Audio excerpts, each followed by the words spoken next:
मतलब पूरा मार्क करते हुए चलते थे हम, ए बी सी, और जो ए में ए कैटेगरी का सम था वो बार बार प्रिपेयर करते थे। फिर MTP RTP past term papers भी प्रिपेयर किए थे, तो उससे हो गया। जयिता इज एन एग्जाम्पल कि जो प्रिपरेशन स्ट्रेटजीज भी इनको बताए गए और हम लोगों ने जो क्रिएट किए वो सबको इन्होंने जब यूटिलाइज किया तो देखो मार्क्स कैसे फुट के आए। अगर 1 घंटा के बाद एग्जॉस्ट हो जाता है तो 1 घंटा के बाद ब्रेक ले लो, फिर स्टार्ट करो, पर जब मन नहीं होगा तो कंटिन्यू मत करो। Costing is one of my favourite subject, तो उसमें मुझे प्रॉब्लम नहीं हुआ उतना, और आपका जो कॉन्सेप्चुअल क्लैरिटी था उससे अच्छा हो गया। मेनी टाइम्स कोई चीज जब बताई जाती है तो उस चीज को हर जन इक्वली अप्लाई नहीं कर पाते।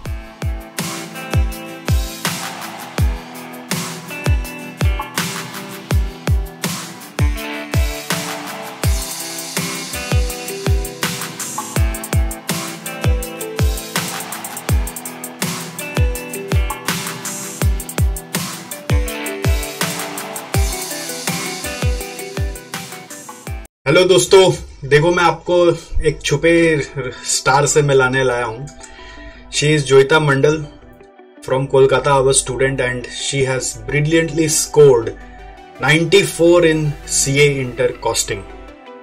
Very very congratulations. And Joyita भी एक साथ दोनों ग्रुप पास कर गई हैं।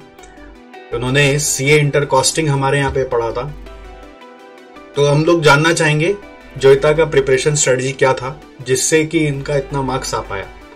कॉस्टिंग में नॉर्मली मैं ऐसा परसेप्शन समझता हूं कि बहुत बार बच्चों को डर लगता है कि इतने सारे वैरायटीज हैं, तो उस वैरायटीज को कैसे इन्होंने हैंडल किया और क्या इनका तरीका था जिससे कि 94 मार्क्स आ पाया। Let's understand and see whether that works for you और नॉट।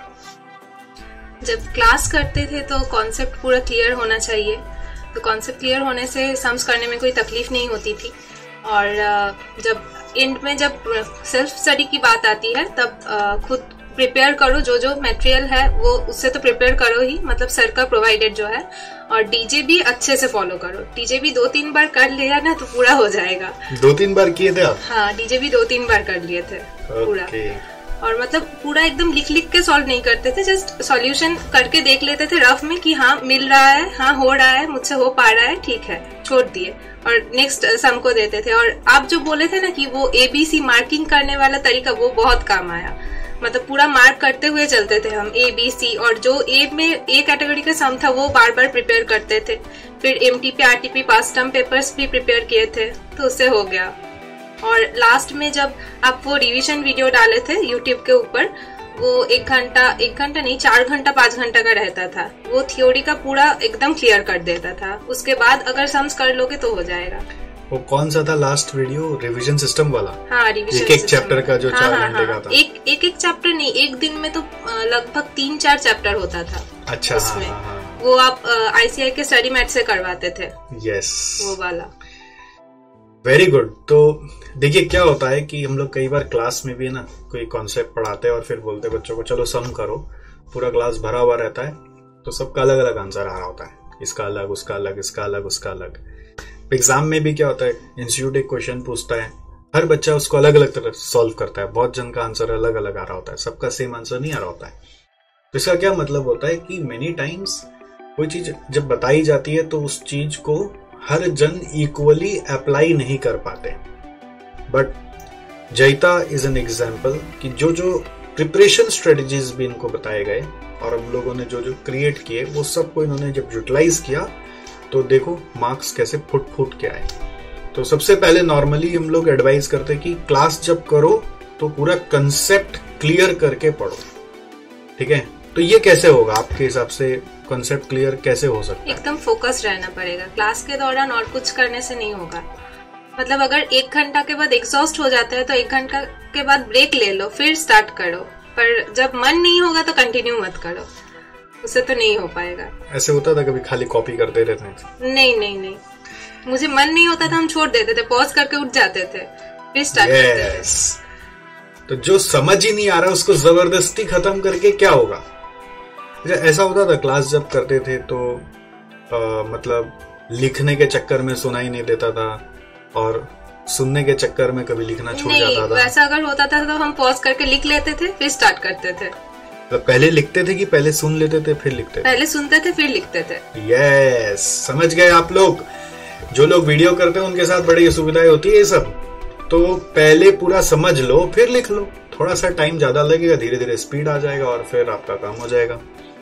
तो क्लास करने के बाद जैसे आप बोल रहे हैं कि क्या होता है कि डेली रिवीजन भी करना पड़ता था क्या? ऐसा भी था?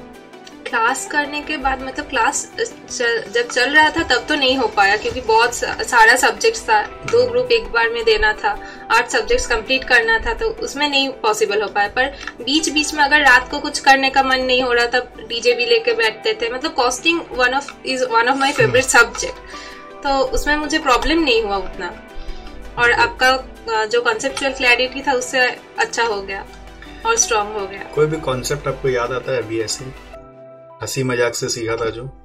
हंसी मजाक से सीखने वाला कॉन्सेप्ट अब तो बहुत सारा एग्जाम्पल दिए थे, पर अभी याद नहीं आ रहा। एक स्कूटर का कुछ स्टोरी बताए थे आप, स्कूटर में जो तेल लगता है उससे कैसे बचत हो सकता है कॉस्ट में। यस, ऐसे बहुत सारे टिप्स मिलते रहते मेरे क्लास में। और कुछ?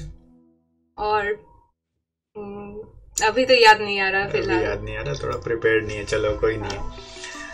देखो, क्लास खत्म करने के बाद फिर क्या होता है?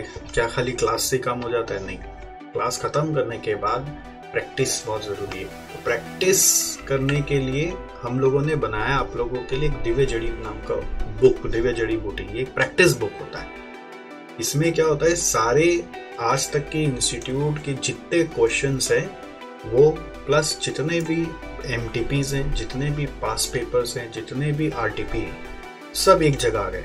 और उसमें क्या होता है, रिपीटेटिव क्वेश्चंस को हमने हटा दिया है। ऊपर से दिव्य जड़ी बूटी बुक सॉल्व्ड बुक है, ऊपर से CA इंटर कॉस्ट में और CA फाइनल कॉस्ट में, उस दोनों बुक में खासियत है कि हमने QR कोड भी डाला हुआ है कि अगर आपको कोई भी क्वेश्चन में दिक्कत आती है आप स्कैन करो, उसका वीडियो आ जाएगा उसमें।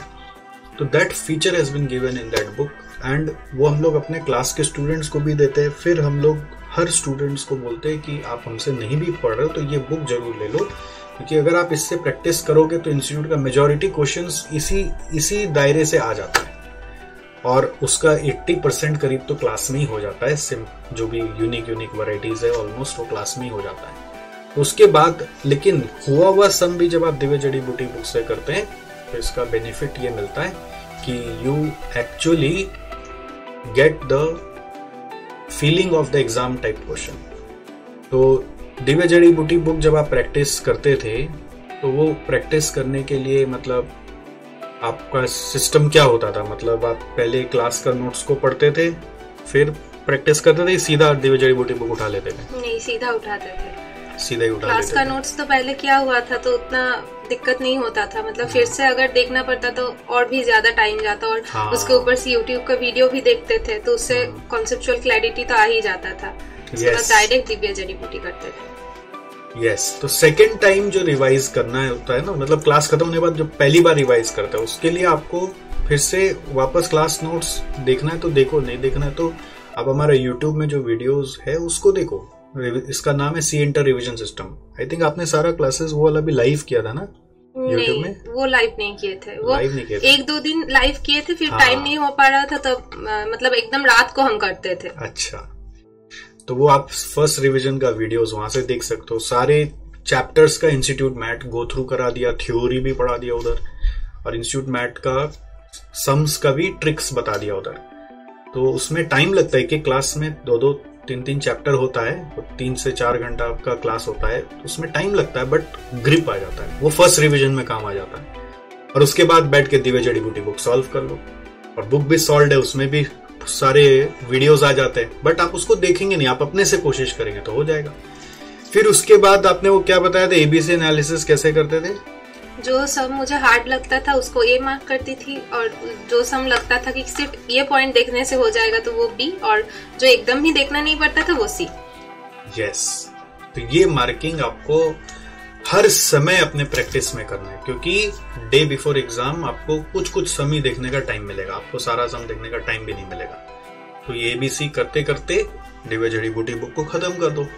और उसके बाद एक बार ये हो गया, उसके बाद आप एक क्वेश्चन पेपर का लिस्ट दिए थे कि ये सब सॉल्व करना है पहली बार रिवीजन के दौरान, वो भी सब सॉल्व की थी मैं।